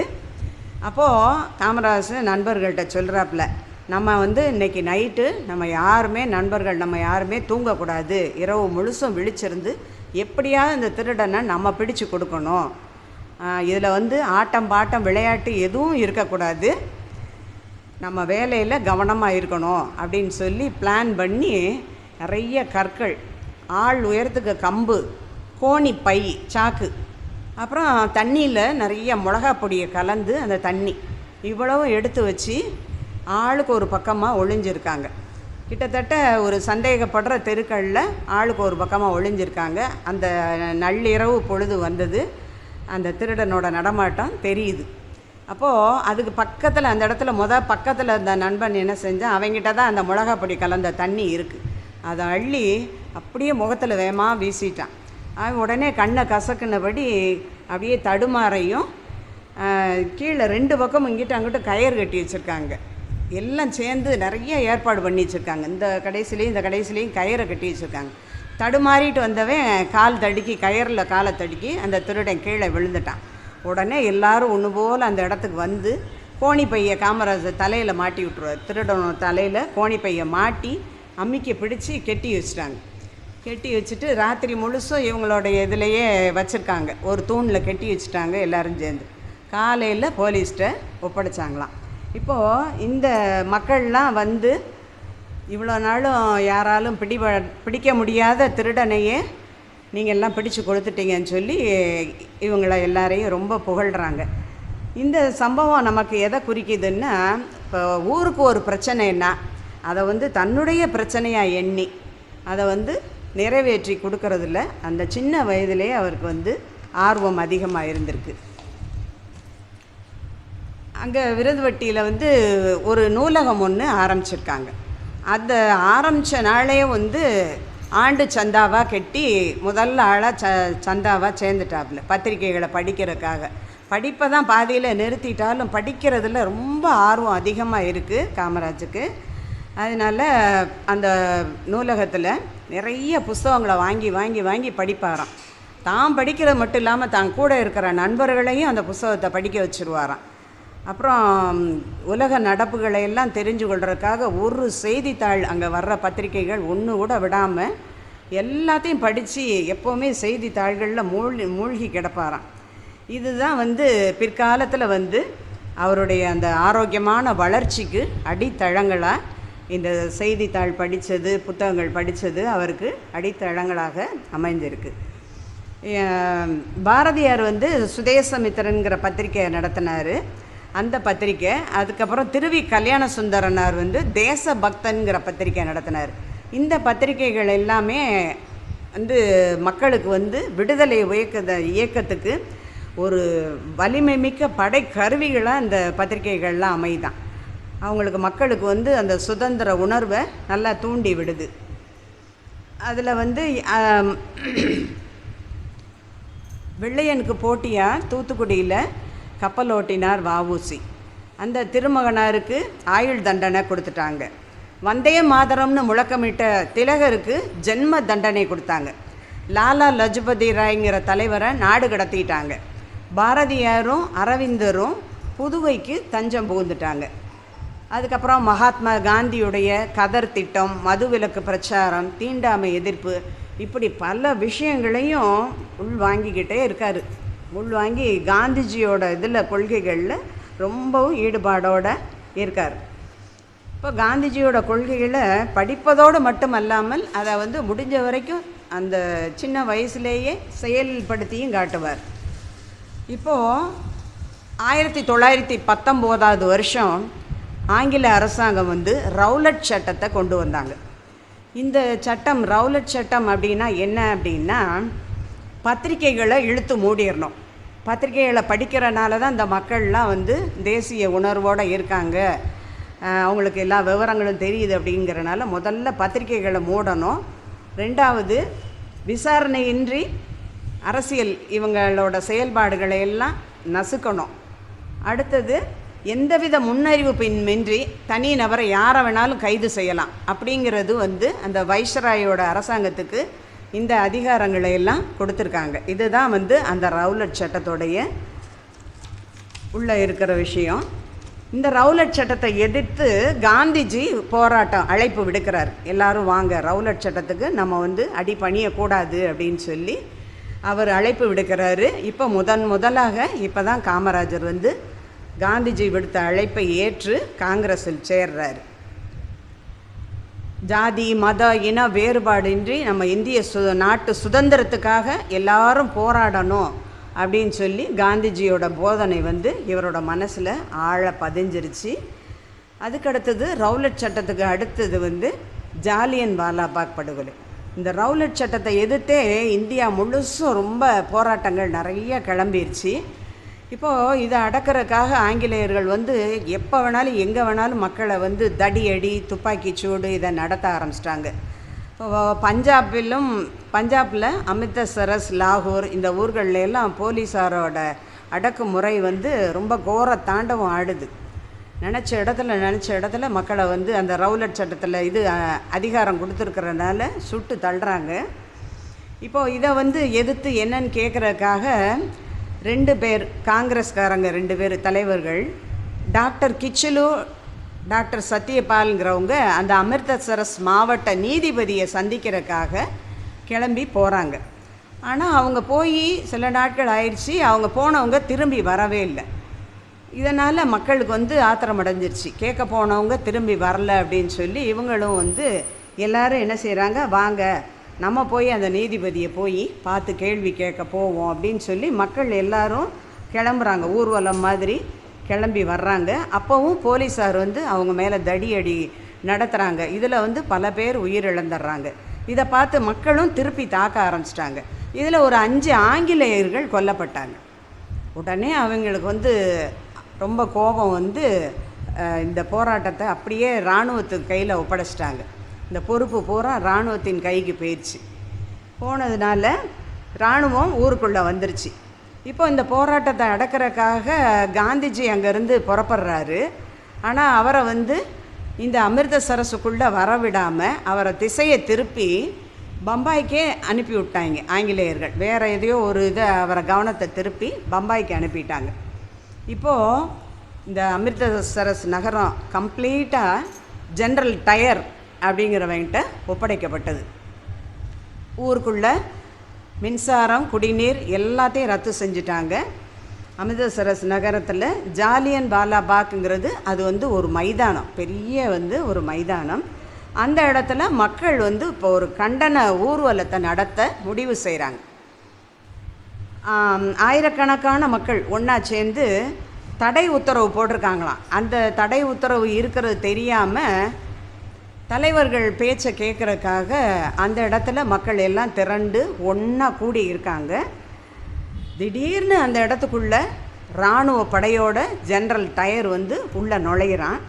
நுழைஞ்சி அங்கே அமைதியாக அவங்க வாட்டுக்கு இருக்காங்க. மக்கள் கூடியிருந்த மக்கள் மேலே பீரங்கியால் சரம் மாதிரியாக குண்டு மாதிரி பொழியிறான். அந்த மைதானம் எப்படி இருந்ததுன்னா 4 பக்கமும் சுவரால் சூழப்பட்டிருக்கு. ஒரே ஒரு வழி மட்டும்தான் அந்த மைதானத்தில் இருக்குது. அந்த வழியிலையும் பீரங்கி நிப்பாட்டி இருக்கனால அந்த வழியாகவும் மக்கள் வெளியேறி போக முடியல. அப்போது எந்தவித அறிவிப்பும் இல்லாமல் துப்பாக்கி சூடு நடத்தப்பட்டது. பலர் வந்து என்ன செய்கிறாங்க, இந்த துப்பாக்கி சூட்டிலிருந்து தப்பிக்கிறதுக்காக அங்கே ஒரு கிணறு இருந்துச்சான், அதுக்குள்ளே குதிச்சிட்றாங்க நிறைய பேர். இவங்க வந்து மொத்தம் 1651 முறை சுட்டிருக்காங்க. சுட்டுட்டு இதில் மொத்தம் 440 பேர் தான் இதில் இறந்துருக்காங்க அப்படின்னு சொல்லி இந்த பிரிட்டிஷ் அரசாங்கம் பொய் கணக்கு காட்டுது. ஆனால் உண்மையிலேயே கிட்டத்தட்ட 1500 பேர் கொல்லப்பட்டிருக்காங்க, 1500 பேர் காயம்பட்டிருக்காங்க. இதை எதிர்த்து நாடே அப்படியே கொந்தளிச்சு போய் இருக்குது. மறுநாள் பத்திரிக்கையில் இந்த செய்திகள் அனைத்து பத்திரிகைகள்லேயும் வெளியே வருது. இப்போ விருதுநகர்லேயும் அந்த சுதேசமித்திரன் பத்திரிக்கையில் இந்த செய்தி வெளியானதை வழக்கம் போல் ஒருத்தர் படிக்கிறாரு. மக்கள் எல்லாரும் கேட்டுக்கிட்டு இருக்காங்க. இதை கேட்டதும் எல்லாரும் அப்படியே அதிர்ச்சிக்கு ஆளாயிட்டாங்க. இதை கேட்டுக்கிட்டு இருந்ததை காமராஜுக்கு அப்படியே ஒரு நிமிடம் இதய துடிப்பே நின்று போனது மாதிரி அவர் உணர்ந்தார். எப்போ இந்த சிந்தனையே அவருக்குள்ளே ஓடிக்கிட்டு இருந்தது. யார்கிட்டையும் பேசுகிறதுக்கும் விரும்பலை. அவர் சாப்பாடும் சாப்பிடலை, தூங்கவும் அவரால் முடியல. சிந்தனை முழுசும் இந்த சம்பவம் தான் அவருக்குள்ளே ஓடிக்கிட்டே இருக்குது. பல நாட்கள் இதை பற்றியே சிந்திச்சு கடைசியாக அவர் ஒரு முடிவுக்கு வந்தார். காமராஜர் வந்து முழுமையாக இந்த தேசத்துக்காக இறங்குனது வந்து இந்த ஜாலியன் வாலாபாக் படுகொலை சம்பவத்துக்கு பிறகு தான் அவர் முழுமையாக எனக்கு இந்த நாடு தான் முக்கியம்னு அவர் முடிவு எடுக்கிறாரு. அப்போது வீட்டை மறந்துடுறாரு, தாயை மறக்கிறாரு, பாட்டியை மறந்துட்டாங்க, வேலை செஞ்ச ஜவுளி கடை எல்லாத்தையும் மறந்து தன் வாழ்நாள் முழுவதும் நாட்டுக்காக மட்டுமே உழைக்க வேண்டும்ன்ற முடிவுக்கு வந்துட்டார். வீட்டில் இருக்கிறவங்க எவ்வளவோ சொல்லி பார்த்தாங்க, எதையுமே அவர் கேட்கலை. தன் வாழ்நாளை நாட்டின் சேவைக்காகவே அவர் கொடுத்து விட்டார். இப்போது காங்கிரஸில் இருக்கிற அந்த தலைவர்கள் தொண்டர்கள்லாம் கதர் ஆடை அணிகிறத காமராஜர் பார்க்குறாரு. நானும் அதே மாதிரி அணியணும்னு விரும்புகிறாரு. அது கூட அப்போ எங்கள் ஊரில் எல்லாம் கிடைக்காதான், அந்த பம்பாயிலேருந்து வாங்கிட்டு வருவாங்களாம். அந்த பம்பாய் அண்ணாச்சி வந்து வாங்கிட்டு வந்து கொடுக்குறாரு. அன்னைக்கிலேருந்து அவர் அந்த கதர் வேட்டியும் சட்டைக்கு துணி தான் எடுத்து கொண்டாந்து கொடுக்குறாரு. அதை 3/4 கையாக சட்டை தச்சு போட்டவர். அன்னைக்கில் இருந்து கடைசி வரைக்கும் அந்த ஆடை தான் அவருக்கு வந்து ஆடையாக இருந்தது, நிரந்தரமான ஆடையாக அதுதான் இருந்தது. இப்போ வந்து ஒத்துழையாமை இயக்கத்தை காந்திஜி நடத்துகிறாரு. அப்போ வந்து இதை பற்றி பிரச்சாரம் பண்ணுறதுக்காக மதுரை, காரைக்குடி இந்த மாதிரி ஊர்களுக்கெல்லாம் காந்திஜி சுற்றுப்பயணம் வர்றாங்க. இப்போது நம்ம பக்கம் வர்றதுனால காந்திஜியை நேரில் பார்க்குற வாய்ப்பு காமராஜருக்கு கிடைக்கிது. அவர் ரொம்பவும் சந்தோஷப்பட்டார். இது வரைக்கும் அவருடைய இதை காதால் கேட்டிருக்காரு. இப்போ முதல்ல நேரில் பார்க்க போகிறோன்னு ரொம்ப சந்தோஷமாக இருக்கார். ரயில் நிலையத்தில் இறங்கின காந்திஜி நேராக கூட்டம் நடக்கிற இடத்துக்கு வந்துட்டார். மேடைக்கு அருகில் பக்கத்தில் இருந்து காந்திஜியை பார்க்குற வாய்ப்பு காமராஜருக்கு கிடைச்சது. அவர் காந்திஜியோட ஆடை வந்து அப்போது ஒரு சும்மா வேட்டி, ரொம்ப எளிமையாக வேட்டியும் ஜிப்பாவும் அணிஞ்சிருக்காரு. அவர் பேசிய ஒவ்வொரு வார்த்தையுமே காமராஜர் மனதில் ஆழமாக பதியுது. அந்த பேச்சு இவருக்கு ஒரு புத்துணர்ச்சியையும் புதிய உத்வேகத்தையும் கொடுக்குது. இதுவரைக்கும் அவர் காங்கிரஸ் தொண்டனாக மட்டும்தான் இருந்தார்.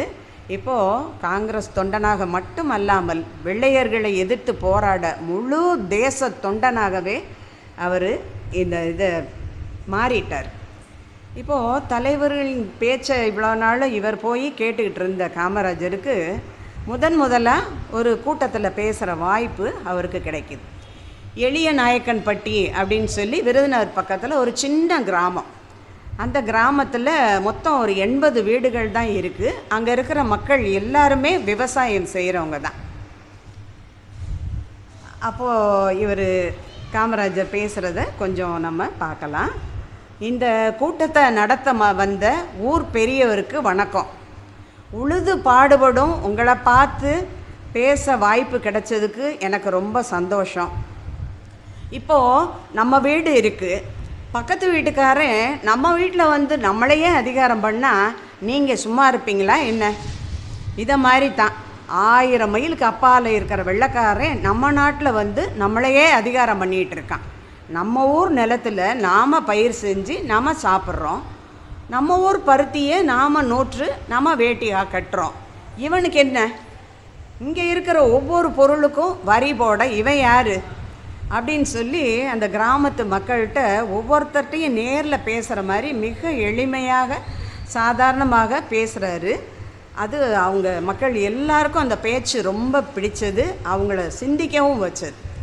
அப்போ தான் அவங்களுக்கு அப்படி எளிமையாக சொல்ல போய் தான் அவங்களுக்கு என்ன நாட்டில் நடக்குதுங்கிறது புரியுது. அவங்களும் சிந்திக்க ஆரம்பிக்கிறாங்க. இப்போது காமராஜ் வீட்டில் வந்து என்ன நினைக்கிறாங்க, இவர் வயசு பிள்ளைங்க எல்லாரும் சொந்த தொழில், குடும்பம், குழந்தைன்னு இருக்கிறப்போ இவன் மட்டும் இப்படி அரசியல் கூட்டம் பிரச்சாரம்னு சொல்லி ஊர் ஊராக சுற்றிக்கிட்டு இருக்கான் அப்படின்னு சொல்லி அவங்க ரொம்ப கவலையாக இருக்காங்க. சரி, காமராஜுக்கு கல்யாணம் பண்ணி வச்சுட்டா அவன் சரியாக போயிடும் அப்படின்னு சொல்லி நினைக்கிறாங்க. இப்போ திருமணத்தை பற்றி அவர்கிட்ட பேசுகிறப்போ காமராஜர் என்ன சொல்லிட்டாரு, நாடு சுதந்திரம் அடையும் வரைக்கும் இதை பற்றி யாரும் வீட்டில் இனிமேல் பேச்சே எடுக்கக்கூடாது அப்படின்னு சொல்லி மறுத்துட்டார். 1925 முதல்ல காங்கிரஸ் கமிட்டி உறுப்பினராக சேர்றார். அடுத்ததாக உப்பு சத்தியாகிரகம். இந்திய சுதந்திர போராட்டத்தில் உப்பு சத்தியாகிரகம் மிக முக்கியமான பங்கு வகித்தது. எப்படின்னா, உப்புக்கு வந்து ஆங்கிலேயர்கள் அதிகப்படியான வரி விதித்தது தான் இதற்கு காரணம். காந்திஜி வந்து 1930 சுமார் ஒரு 79 தொண்டர்களோட அகமதாபாத்தில் இருக்கிற சபர்மதி ஆசிரமத்திலிருந்து கிளம்பி தண்டி யாத்திரை மேற்கொண்டார். சுமார் 200 மைல் தூரம் அங்கேருந்து நடந்தே வந்து தண்டிக்கு கடற்கரைக்கு வந்து சேர்றாங்க.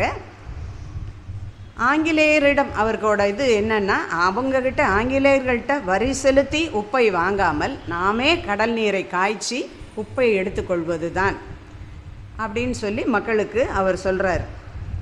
இதுதான் வந்து உப்பு சத்தியாகிரக போராட்டங்கிறது. இந்த போராட்டத்தில் காந்திஜியை கைது பண்ணிட்டாங்க. இதே போராட்டம் இது அங்கே வடக்க நடந்திருக்கு. இதே போராட்டம் தமிழ்நாட்டிலையும் நடந்திருக்கு. திருச்சியிலிருந்து வேதாரண்யம் வரைக்கும் உப்பு சத்தியாகிரகம் மேற்கொள்கிறாங்க காங்கிரஸ் தலைவர்கள். இதில் வந்து காமராஜர் தான் நூற்றுக்கணக்கான தொண்டர்களை இந்த போராட்டத்தில் ஈடுபட வச்சுருக்காரு அப்படின்னு சொல்லி குற்றம் சாட்டி அவரையும் கைது செஞ்சிட்டாங்க. முதல்ல அவரை 2 ஆண்டு கடுங்காவல் தண்டனை விதித்து சிறையில் அடைச்சிட்டாங்க. அவர் சிறைக்கு போயிட்டாரு, கைது செஞ்சிட்டாங்கன்னு கேள்விப்படையுமே பாட்டியோட உடல்நிலை ரொம்ப மோசமாயிடுச்சு. நண்பர்கள்லாம் பேரனை பார்த்துட்டா பாட்டி சரியாயிடுவாங்க அப்படின்னு சொல்லி பரோலில் எடுக்கிறதுக்காக ஏற்பாடு பண்ணுறாங்க. ஆனால் இவர் வந்து அந்த பரோலில் வந்து ஏற்கவே மறுத்துட்டார். அதுக்கப்புறம் 1940 சட்டசபை தேர்தல் நடக்குது. இப்போ வந்து காந்திஜியோட காமராஜருடைய அரசியல் குரு வந்து சத்தியமூர்த்தி அப்படிங்கிறவர். அவர் வந்து இவருக்கு குருவாக இருக்கார். ஆனால் அவர் சாதாரண குரு அல்ல, சீடனுக்காக தியாகம் செய்த குரு. இப்போ இந்த சட்டசபை தேர்தலுக்கு தலைவர் பதவிக்கு போட்டி ரொம்ப அதிகமாக இருந்தது. சத்தியமூர்த்தி அந்த பதவிக்கு நிற்கிறதா இருந்தது. ஆனால் அவர் வந்து தன்னுடைய இதை தியாகம் பண்ணிட்டு தன்னுடைய தொண்டனை அந்த இடத்துல நிப்பாட்டுறார், தேர்தலில் நிப்பாட்டுறாரு. அதுவும் இல்லாமல் காமராஜரை பற்றி எல்லார்கிட்டையும் சொல்கிறாரு, இவர் ஒரு சிறந்த தொண்டர் மட்டும் இல்லை, ரொம்ப திறமை வாய்ந்தவர். ஒரு நாளைக்கு இவர் சென்னையில் கோட்டையில் அமரப்போகிறார் அப்படின்னு சொல்லி இவரை பற்றி பெருமையாக மக்கள்கிட்டையெல்லாம் சொல்லி இவருக்காக உழைத்து வெற்றியும் தேடி தந்து இவர் 1940 சட்டசபை தேர்தலில் தமிழ்நாடு காங்கிரஸ் தலைவராக தேர்ந்தெடுக்கப்படுறார். காங்கிரஸ் கட்சியோட தலைவராக தேர்ந்தெடுக்கப்பட்டார். அவர் பதவிக்கு வந்தபோது இவரை பற்றி நிறைய பேர் சொல்கிறாங்க, இவர் ரொம்ப சாதாரணமானவர், இவர் என்னத்தை செய்ய போகிறாரு அப்படின்னு சொல்லி சொல்கிறாங்க. ஆனால் அவரது செயல்பாடுகள் ஒன்றொன்றுமே அசாத்தியமானது. அசாத்தியம்னா யாராலும் செஞ்சு முடிக்க முடியாததை தான் செய்கிறது தான் அசாத்தியமானது. மொத்தம் வந்து இந்த சுதந்திர போராட்டத்தில் 9 வருடங்கள் வந்து சிறையிலேயே அவர் பொழுது கழிச்சிருக்காரு. அப்போது ஒவ்வொரு தடவை சிறைச்சாலைக்கு செல்லும் போதும் ஒரு பை நிறைய புத்தகங்களை எடுத்துகிட்டு போவாராம். சிறைச்சாலையை கல்விக்கூடமாக மாற்றி விடுவாராம். அதில் நிறைய ஆங்கில புத்தகங்கள், ரஷ்ய அதிபர் லெனின், கரிபால்டி, மாஜினி, நெப்போலியன் போன்ற வீரர்களுடைய வரலாறு இதெல்லாம் திரும்ப திரும்ப திரும்ப படிப்பார். படித்து சிறைச்சாலையை வந்து ஒரு கல்வி சாலையாக மாற்றி தானும் நல்லா தன்னுடைய அறிவாற்றலை பெருக்கிக்கிறார். இப்போது ஏறத்தாழ 300 வருஷங்களாக ஆங்கிலேயர்கிட்ட அடிமைப்பட்டு கிடந்த நம்ம இந்தியாவுக்கு 1947 ஆகஸ்ட் 15 அன்னைக்கு சுதந்திரம் கிடச்சிருச்சு. ஜவஹர்லால் நேரு முதல் பாரத பிரதமராக பதவி ஏற்கிறாரு. இப்போ வந்து காமராஜருக்கும் முதலமைச்சராகிற வாய்ப்பு தேடி வருது. அப்போது இப்போ வந்து அவர் என்ன சொல்கிறாரு, நான் முதலமைச்சராக வரும் பட்சத்தில் இவரை அமைச்சர் பதவிக்கு அவரை போட வேண்டும் இவரை போட வேண்டும் என்று யாரும் என்னிடம் சொல்லக்கூடாது. எந்த காரியத்துக்காகவும் சிபாரிசு கேட்டு யாரும் வரக்கூடாது. இதற்கெல்லாம் நீங்கள் சம்மதித்தால்தான் நான் முதலமைச்சராக இருக்கிறேன் என்று தன் காங்கிரஸ் கட்சி நண்பர்கள்ட்ட நிபந்தனை போட்டு அவங்க அதுக்கு சம்மதித்த பிறகு தான் அவர் முதலமைச்சராக இருக்கிறதுக்கு சம்மதித்தார். 1954 ஏப்ரல் 13 தமிழ்நாட்டின் முதலமைச்சராக தமிழ் புத்தாண்டு தினத்தன்று பதவியேற்றார். இந்த நானிலம் சிறக்க உதித்த நல்ல ஒரு சிற்பியாக அரியணையில் அமர்ந்தார் காமராஜர். அவர் முதல்வராக பொறுப்பேற்ற பிறகு அமைச்சரவையில் நிறைய மாற்றங்களை கொண்டு வந்தார். தன்னை எதிர்த்து போட்டியிட்டவருக்கும் அமைச்சர் பதவி கொடுத்தார். தன்னை எதிர்த்து போட்டியிட்டவரை முன்மொழிந்தவருக்கும் அமைச்சர் பதவி கொடுத்தார். இது காங்கிரஸ் ஆதரவாளர்களுக்கு பிடிக்கவில்லை இந்த செயல். அதற்கு காமராஜர் சொன்ன காரணம், இப்படி அவர் செய்ததற்கு காரணம், முந்தைய ஆட்சியில் நடந்து வந்த நலத்திட்டங்கள், நிர்வாக அமைப்புகள் அப்படியே மாறாமல் மக்களின் நலனுக்காக ஒன்றுபட்டு ஒரு நல்ல அமைச்சரவையை மக்களுக்கு அந்த இது பயன்பட வேண்டும். ஏற்கனவே அவங்க நலத்திட்டங்கள் ஏதாவது பாதியில் ஆரம்பித்து அப்படியே நிற்கும். இவங்க வந்து புதுசாக எதையாவது ஒன்று ஆரம்பிக்காமல் அது அப்படியே தொடர்ந்து மக்களுக்கு அந்த திட்டங்கள்லாம் போய் சேரணுங்கிறக்காக இப்படி ஒரு அமைச்சரவையை அவர் உருவாக்கியிருக்காரு. அது மாதிரி அவருடைய தன்னுடைய செயல்முறைகள்லையும் புதிய அணுகுமுறையை கொண்டு வர்றார். ஒவ்வொரு சட்டமன்ற தொகுதி உறுப்பினரோடும் ஒவ்வொரு தொகுதிக்கும் ஒவ்வொரு குறிப்பிட்ட நாளில் நேரில் சென்று மக்களை நேரில் சந்தித்து அவர்களுக்கு என்னென்ன தேவைகள் என்பதை அறிந்து அதை நிறைவேற்றுவதை குறிக்கோளாக கொண்டிருந்தார். அடுத்தது அவர் முதலமைச்சரானதும் அவருடைய கவனம் வந்து கல்வியின் பக்கம்தான் முதல்ல திரும்புது. அறியாமை இருளில் மூழ்கி கிடக்கும் இந்த சமூகத்தை உயர்வுக்கு கொண்டு வர ஒரே வழி கல்வி பெறுவது தான் அப்படின்னு அவர் முடிவெடுக்கிறார். இவருக்கு முந்தைய ஆட்சியில் ஒரு 6000 பள்ளிகளை இழுத்து மூடிட்டாங்க. முதல் வேலையாக அந்த 6000 பள்ளிகளை திறந்து வைக்கிறாரு. மேலும் ஒரு 17,000 தொடக்க பள்ளிகளை ஒன்றுக்கு பின் ஒன்றா தமிழ்நாடு முழுவதும் உடனே திறந்து வைக்கிறார். இப்போது பள்ளிகளை திறந்தாச்சு. பள்ளிகள் திறந்தாலும் படிக்கிறதுக்கு பிள்ளைங்க வரல. ஏன்னு தெரிஞ்சுக்கிறதுக்காக கிராமமாக நேரில் போகிறாரு, மக்களை சந்திக்கிறாரு. அங்கு வயலில் மாடு மேய்ச்சிட்டு இருக்கிற சிறுவர்களை பார்க்குறாரு. வயிறு ஒட்டிய வயிறு, எண்ணெய் இல்லாத தலை, மேலாடை இல்லாத உடம்பு, இந்த இந்த நிலையில் இருக்கிற ஒரு ஏழை, எந்த ஒரு ஏழை தான் குழந்தைய பள்ளிக்கு அனுப்புவான்? அந்த சிறுவர்களுடைய அந்த கோலத்தை பார்த்ததும் அவரது மனம் அப்படியே பதறுது. இப்போ போய் அந்த வயிற்றுக்கு சோறே இல்லாதப்போ கல்வியை கொடுத்தா அந்த பிள்ளைக்கு மண்டையிலையும் ஏறாது, யாரும் வரமாட்டாங்க. அப்போது அவர் உடனே சென்னைக்கு திரும்பியதும் தன்னுடைய உதவியாளராக நேத்து சுந்தரவடிவேல் இருக்கார், அவரை அழைச்சி இந்த குழந்தைகளுக்கு பூரா பள்ளிகளில் மதியம் ஒரு வேளை உணவு நம்ம வழங்கணும், இந்த திட்டத்தை உடனே செய்யணும், இதுக்கு என்ன செலவாகும்னு பார்த்து சொல்லுங்கள் அப்படிங்கிறாரு. அப்போ அவர் வந்து ஒரு 5 லட்சம் குழந்தைகளுக்கு சாப்பாடு போடணுனாலே 1 கோடி ரூபாய் செலவாகும், இதனால் அரசாங்கத்துக்கு பெரிய நஷ்டம் ஏற்படும் அப்படின்னு சொல்லி அவர் சொல்கிறாரு. எவ்வளவு நஷ்டம் ஏற்பட்டாலும் பரவாயில்ல, இந்த திட்டத்துக்காக நான் பிச்சை எடுக்கக்கூட தயாராக இருக்கேன் அப்படின்னு சொல்லி என்ன செய்வீங்களோ தெரியாது, உடனடியாக மதியம் ஒரு வேளை பள்ளிகளில் உணவு பிள்ளைங்களுக்கு வழங்கணும் அப்படின்னு சொல்கிறாரு. அப்போது ஒரு வேளையாவது பள்ளிக்கூடம் போனால் உணவு கிடைக்கும் அப்படின்னு அதுக்காகவே பிள்ளைகளை பள்ளிக்கூடத்துக்கு அனுப்புகிறாங்க. பிள்ளைகள் பள்ளிக்கூடத்துக்கு வர தொடங்குகிறாங்க. நம்ம பாரதியார் அன்னச்சத்திரம் 1000 கட்டல் ஆலயம் 10,000 நாட்டல் அன்னையாவினும் புண்ணியங்கோடி ஆங்கோர் ஏழைக்கு எழுத்தறிவித்தல் என்ற பாரதி பாடலின் ஆன்மாவை உணர்ந்ததால் இந்த கல்விக்கு தடையாக இருந்த இந்த பசியை போக்க வந்த இந்த மதிய உணவு திட்டத்தை பாரதியார் பிறந்த எட்டயாபுரத்திலேயே முதலாக தொடங்கி வைக்கிறார். அந்த பாரதியாருடைய பாடலுக்கு செயலாலேயே விளக்கம் தந்த பச்சை தமிழர் காமராஜர். அவருடைய இந்த திட்டத்தை உலக நாடுகள் எல்லாம் அனைத்து பத்திரிகைகள்லேயும் இந்த செய்தி வெளிவருது. உலக நாடுகள் எல்லாருமே இந்த திட்டத்தை பெரிதும் வரவேற்றினாங்க. இது இந்த திட்டம் ஒரு பெரும் புரட்சியாக பேசப்பட்டது. அமெரிக்கா, ரஷ்யா போன்ற நாடுகளில் இருந்து கோதுமை, பால் பவுடர், இன்னும் பல குழந்தைகளுக்கு தேவையான உணவுப் பொருட்களை அவங்க போட்டுக்கிட்டு அனுப்புகிறாங்க இந்தியாவுக்கு. அப்போ இவரது அந்த திட்டம் வெற்றிகரமாக செயல்படுது. பள்ளிகளின் எண்ணிக்கையை கூட்டியாச்சு, இப்போது குழந்தைகளின் எண்ணிக்கையையும் அதிகப்படுத்தியாச்சு. அடுத்ததாக அவர் ஆசிரியர்கள் நலனில் கவனத்தை செலுத்துகிறார். அதாவது ஆசிரியர்களுடைய கற்பிக்கும் திறமையால் மட்டுமே ஒரு நல்ல மனிதனை உருவாக்க முடியும் என்பதை அவர் உறுதியாக நம்புகிறார். அதனால் ஆசிரியர்களுக்காக ஓய்வூதியம், வைப்புத்தொகை, ஆயுள் காப்பீடு போன்ற முப்பெரும் திட்டங்களை அவங்களுக்காக வழங்குகிறார். இப்போது ஓரளவுக்கு படிப்புக்கு ஏற்பாடு செஞ்சாச்சு. இப்போ படித்து முடித்து வெளியே வர்ற மாணவர்களுக்கு வேலை வேண்டாமா? அதனால் நிறைய தொழிற்பேட்டைகளை உருவாக்குறார்.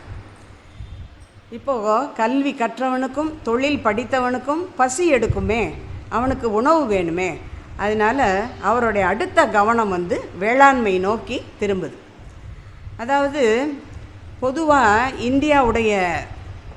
இந்தியாவில் இந்த பருவமழைகளையும் விவசாய பொருளாதாரத்தையும் சார்ந்தே நம் இந்திய தேசம் இருக்கிறது என்பதை அவர் நன்கு உணர்ந்திருக்கார்.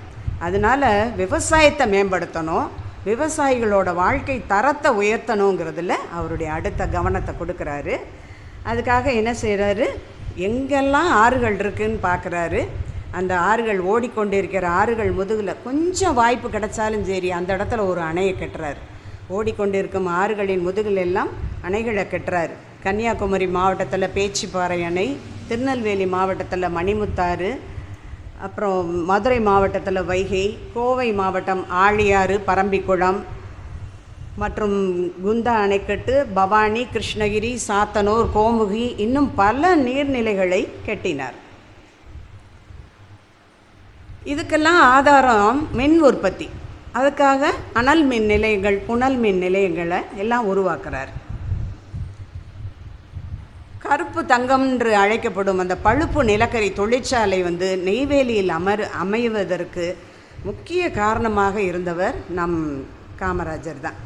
அப்போது பாரத பிரதமர் நேருஜியாக இருந்ததுனால இவர் பிரதமர் மூலமாக எல்லா ஏற்பாடுகளையும், அந்த தொழிற்சாலை அமைகிறதுக்கு எல்லா ஏற்பாடுகளையும் பிரதமர் மூலமாக செஞ்சு அந்த திட்டம் வெற்றிகரமாக செயல்படுவதற்கு இவர்தான் காரணமாக இருந்தார். அடுத்து நம் தலைவர் முதலமைச்சராக இருந்தபோது நடந்த ஒரு சில சம்பவங்களை பார்ப்போம். ஒரு சமயம் மருத்துவக் கல்லூரி மாணவர் சேர்க்கைக்காக முதல்வருக்கான கோட்டாவில் ஒரு 20 இடங்கள் ஒதுக்கி வைக்கப்பட்டன. அதற்கான விண்ணப்ப பாரங்கள் பெறப்பட்டு காமராஜருடைய மேஜையில் அந்த விண்ணப்பங்கள் அடுக்கி வைக்கப்பட்டிருந்தது. காமராஜர் அந்த விண்ணப்பங்களை எல்லாம் பார்க்கிறார். சில நிமிடங்கள் தான் ஆயிருக்கு. கடகடகடவென அந்த 20 விண்ணப்பங்களையும் எடுத்து கொடுத்து விட்டார். அவருடைய உதவியாளருக்கு ரொம்பவும் வியப்பாக இருந்தது. ஏனென்றால் அவர் தேர்ந்தெடுத்த அந்த மாணவர்களில் ஊர்க்காரர்கள், ஜாதிக்காரர்கள், கட்சிக்காரர்கள் என்று எந்த அடிப்படையிலும் வரவில்லை. இதை பற்றி அவர் காமராஜரிடம் கேட்டபோது இவர் சிரித்து கொண்டே சொல்கிறார், நீங்கள் கொடுத்த விண்ணப்பங்களையெல்லாம் நான் பார்த்தேன்.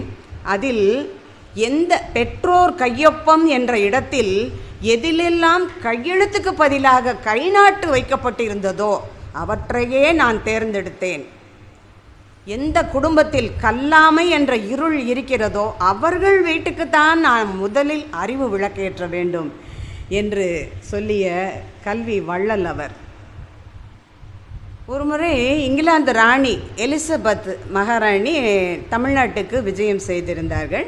அவர்கள் சென்னைக்கு வந்திருந்தார். அப்போ இவங்க முதல்வருங்கிற முறையில் அந்த ராணியை வரவேற்கிறார்கள். ராணி காமராஜரை பார்த்து கேட்கிறார்கள், நீங்கள் ஏன் இன்னும் திருமணம் செய்து கொள்ளவில்லை என்று கேட்கிறார்கள். அதற்கு காமராஜர், என் நாட்டில் எத்தனையோ பெண்கள் திருமணம் செய்ய வசதியின்றி இன்னும் திருமணமாகாமல் இருக்கிறார்கள். சகோதரிகளின் திருமணம் முதலில் நடைபெற வேண்டாமா அப்படின்னு வெட்கம் கலந்த ஒரு புன்னகையோட ராணிகிட்ட சொல்கிறாங்க. இதை பார்த்ததும் இந்த ராணியை அடைந்த வியப்புக்கு அளவே இல்லை. வீண் செலவு செய்கிறது காமராஜருக்கு கொஞ்சமும் பிடிக்காது. ஆடம்பர செலவு, வீண் செலவு செய்கிறது அவருக்கு சுத்தமாக பிடிக்காது. அந்த இதுக்காக ஒரு சம்பவம், அதாவது அரசு அதிகாரிகள் வெளிநாட்டுக்கு போகிறதுக்கு அனுமதி வாங்கணும்னா அதுக்கு முதல்வருடைய அனுமதி பெறணும். அப்போது இந்த கட்டிடக்கலை நுணுக்கங்கள் பற்றி அறிந்து கொள்ள ஒரு அதிகாரி ஒருவருக்கு மேலை நாடுக்கு செல்கிறதா இருக்கார். அவர் முதலமைச்சர்கிட்ட அனுமதி வாங்குறதுக்காக வர்றாரு. அவர்கிட்ட காமராஜர் கேட்குறாரு, மதுரை, தஞ்சாவூர் கோயிலெல்லாம் பார்த்துருக்கீங்களா நீங்கள்? அதை கட்டினவெல்லாம் எந்த நாட்டில் போய் படிச்சுட்டு வந்தான்னு முதல்ல அந்த கோயிலெல்லாம் போய் பார்த்துட்டு வாங்க, அதுக்கப்புறமா அமெரிக்கா, லண்டன்லாம் போகலாம். வீண் செலவு செய்கிறதுனால யாருக்கு நஷ்டம்? அரசாங்கத்துக்கு தானே என்று சொன்ன பெருந்தகை அவர். தானும் அதுபோல தான் வாழ்ந்து காட்டினார். அவர் முதல்வராக இருந்த போதும் அரசு வாகனத்தை உபயோகிக்கவில்லை. சொந்தமாக ஷெவர்லே ஒரு கார் ஒன்று வைத்திருந்து அந்த காரை தான் அவர் கடைசி வரைக்கும் உபயோகித்தார். அதே மாதிரி அவர் தங்குறதுக்கு அரசு கட்டிடத்தை உபயோகிக்கவில்லை.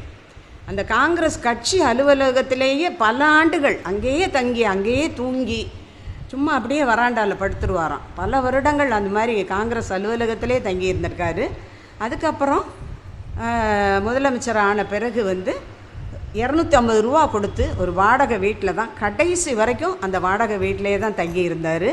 அவர்கிட்ட மணி பர்ஸ் கிடையாது, கடிகாரம் கிடையாது, ஒரு பேனா கூட கிடையாது, வங்கி கணக்கு எப்போதும் இருந்ததில்லை. அதனால் ஆடம்பரத்தை அவர் விரும்பாதவர். காந்திஜி என்றால் எளிமை, காந்திஜி என்றால் உண்மை, காந்திஜி என்றால் தியாகம். இந்த கொள்கையோடு இருந்த நம் மகாத்மா காந்திஜிக்கு வட்டமேஜ மாநாட்டில் கலந்து கொள்வதற்காக லண்டன் மாநகர் செல்ல வேண்டியிருந்தது. அப்போது அவர் லண்டனுக்கு புறப்பட்டு போகிறாரு. அங்கே போகிறப்போ அவர் நம்ம இந்த சோழவந்தானில் காந்திஜி குடியானவர்களை பார்க்குறாரு, வயலில் உழைச்சிக்கிட்டு இருக்கிற குடியானவர்களை பார்க்குறாரு. அப்போ அவர் ஒரு வேட்டியும் ஜிப்பாவும் போட்டிருந்தார். அந்த விவசாயிகள்லாம் ஒரு அரை ஆடை, இடுப்பில் ஒரு சின்ன தான் துணி தான் கட்டியிருக்காங்க, தலையில் ஒரு துண்டு கட்டியிருக்காங்க. இந்த கோலத்தை பார்த்துட்டு அவரும் உடனே என்ன செய்கிறாரு, அவரோட அறைக்கு போய் தன்னுடைய வேட்டி உடுத்தி இந்த வேட்டி அப்படியே ரெண்டாக கிழித்து அதை இடுப்பில் கட்டிக்கிட்டு மீதி ஒரு பாதியை தோளில் போட்டுக்கிட்டார்.